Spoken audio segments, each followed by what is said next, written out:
Yan mga boss, magandang araw po. May available tayong dalawang blades ngayon. Galing Quezon Province po. Yan, pakita ko sa inyo.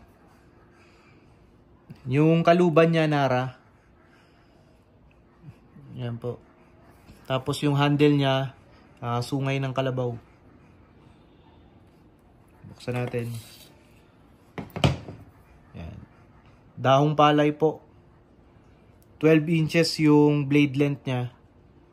Yan, molye po yung talim. Oil quench.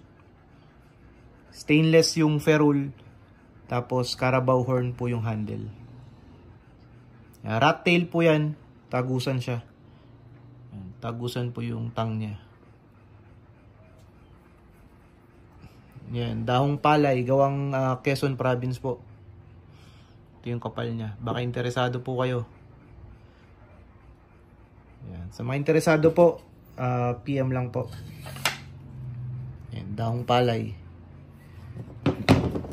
Itong isa naman, ganun din po yung kaluban niya, Nara din. Yan, meron silang butas sa dulo para pagbasa o may dumi, lalabas na po yung tubig sa dulo ng kaluban. Yan, ito naman po, Garab inspired. May belt loop siya. Garab inspired yung kanyang talim. Yan yung kapal. 15 inches po. Sumula dito hanggang sa dulo. Molye din po yan. Brass yung ferrule niya. Tapos yung handle niya, Carabao horn din po. Rat tail, tagusan po siya. Ito yung Garab inspired. Gawang Quezon Province. Yan. Available tong dalawang to mga boss. Yan. Baka interesado po kayo, chat lang po.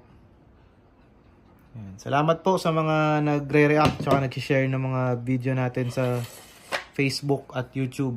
Yan. Thank you po. Sa mga nakakapanood po sa YouTube, yung link po ng Facebook natin nasa description po ng video. Yan. Ready to ship na po yan. Yan. So salamat po mga boss. Chat lang po kayo. Thank you po.